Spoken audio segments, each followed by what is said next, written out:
կապված ակնհայտ է, որ խաչվերած տոնին ընդառաջ, եթե նախատեսվել էր ուրեմն խաղաղ անհնազանդության գործողություններին, էդ էլ ինձ թվում է որևէ մի կերպ չի կարող հանցանք հանդիսանա, եւ երրորդ հարցս, այստեղ նաեւ կա մի դրվագ, որտեղ ասվում է, որ մեր ֆրակցիան պիտի գա խորհրդարան արտահայտությունը, ինչը ցույց է տալիս բռնի, որ որևէ բռնության մասին խոսք լինել չի կարող, եւ այդ ամբողջը տեղավորում է սահմանադրական մեխանիզմների մեջ, քանի որ ժամանակը սպառվեց, էլի հարց ունեի այդ արձագանքի ժամանակ։ Շատ լավ։ Միջնորդագիրը վերաբերում Արթուր Սարգսյանին, բնականաբար Բագրատ Գալստանյանի բոլոր խոսակցությունները չկան, բայց այն, որ ինքը վարում է Արթուր Սարգսյանի հետ, առնվազն պետքա ձեր աչքն էլ տեսած լիներ, վստահ եմ միջնորդագրի մեջ տեսել եք։ Օրինակ, երբ որ սկսում է համեմատել իրենց պայքարը կռվի դաշտի հետ եւ ասում է, որ ամեն անհատ անձ, որը պատասխանատվություն ստանձնում, պատասխանատվություն պետք է իրականացնի ստանձնածը, որովհետև յուրաքանչյուրի արած բոլորի վրա է տարածվում, իսկ չարածը խմբի։ Դրանից հետո վերահաստատում է, որ միայն կազմակերպված ուժը եւ ուժի գործադրումն է։ Մեջ բերված է։ Դրանից հետո Արթուր Սարգսյանը վերահաստատում է, այս մեր վերջի պայքարն է։ Դրանից հետո էլի մի շարք խոսակցություններ 2025 թվականի մայիսի 2-ի հետ հայտնի խոսակցությունը քաոսի հետ կապված, որ երբ որ քննարկվում է, որ ավտո կվառի, խանութ կջարդի, եսիմինչ կանի, ավտոները թողեն վառվեն, փողոցները փակեն, տրոլեյբուսների լարերը քաշեն, թափեն,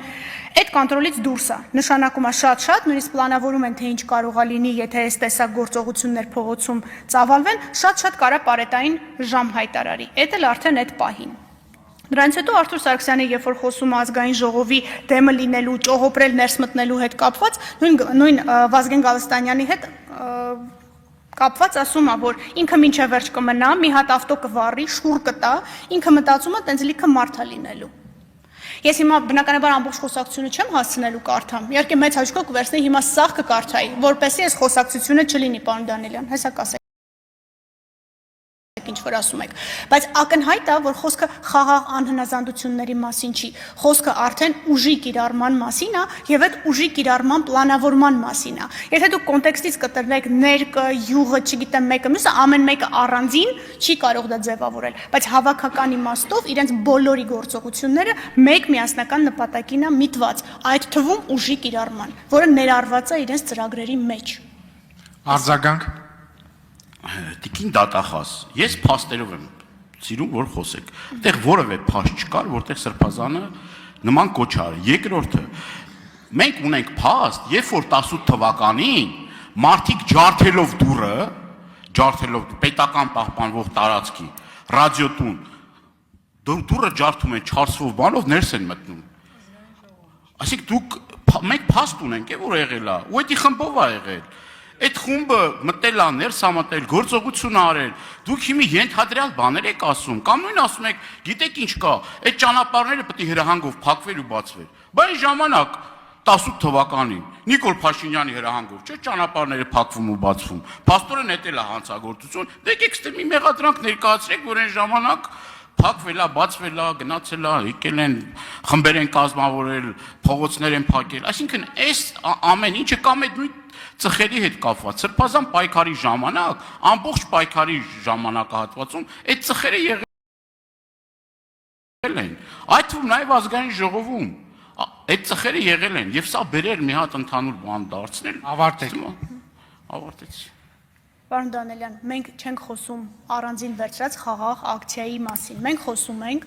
նախապատրաստության մասին։ Դուք ասում եք չկա փաստ, որ կոչ է արել։ Որ կոչ անելու փաստ լիներ, մեղադրանքը կլներ ավարտված հանցագործություն։ Մենք նախապատրաստվող հանցագործության մասին ենք խոսում, կխնդրեմ այդ հարցի վրա ուշադրություն դարձնել։ Ինչու՞, որովհետև Տիկին Կարապետյանը ճիշտ նշեց, ազգային անվտանգության ծառայությունը կանխել է այն, ինչ որ պատրաստվում էր իրականացնել։ Դրա համար այսօր ես եկել եմ ստեղ, ասում եմ, որ խոսքը նախապատրաստության մասին է։ Եթե ավարտված լիներ, բոլորի մեղադրանքը լրիվ ուրիշ բանի մասին էր լինելու, ավարտված հանցագործության մասին էր լինելու։ Այս մասը ֆիքսենք, որ հստակ լինի իմ ու ձեր համար։ Երկրորդը, ես կտրված կոնտեքստից չեմ ասում, որ փողոց փակելը դա քրեորեն պատժելի արարք է։ Ոչ։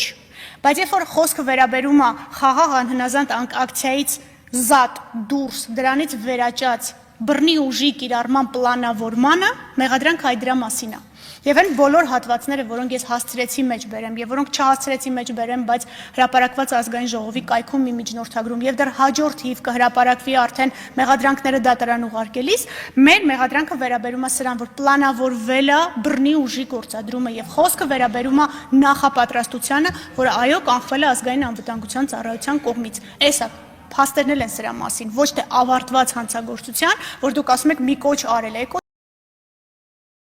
տեղակայման վայրերի դարպասները, թունելներում վառել խոտերի տուկեր խցանումներ առաջացնելու համար,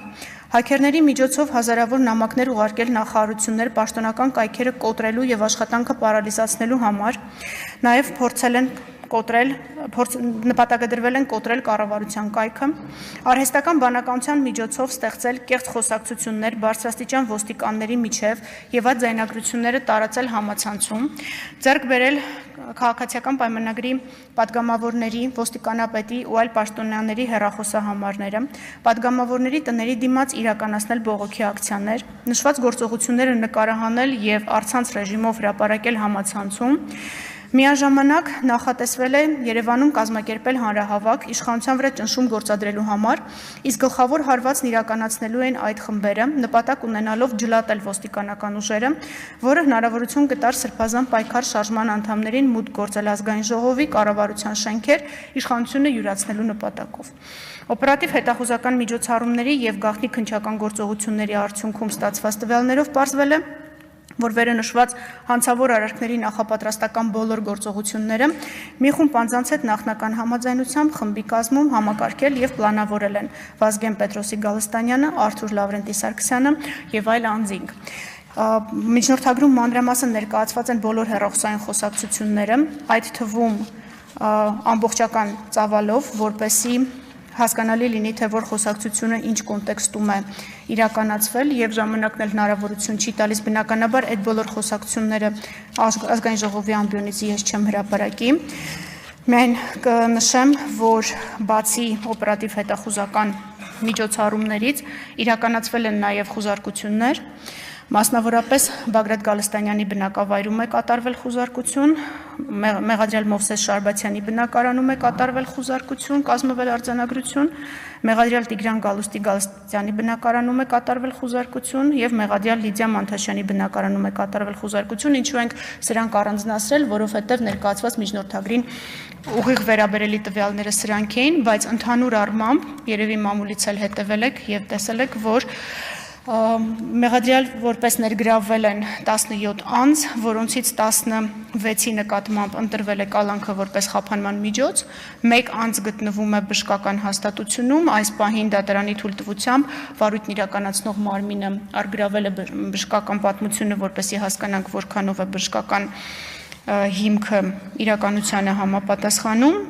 Բացի այդ, ընդհանուր առմամբ խուզարկություններ են կատարվել, թվով 86 խուզարկություն է կատարվել ավտոմեքենաներում եւ բնակարաններում եւ որոնց արդյունքում հայտնաբերվել են իմ կողմից համառոտ ներկայացված բոլոր առարկաները, որոնք նախատեսված են եղել ըստ էության իրենց գործողությունները տրամաբանական ավարտին հասցնելու համար։ Հետևաբար, շատ չչարաշահելով ինձ հատկացված ժամանակը, մենք կարծում ենք, որ գնահատելով քրեական վարույթով հավաքված ապացույցները վերաբերելիության, թույլատրելիության, հավաստիության եւ բոլոր ապացույցների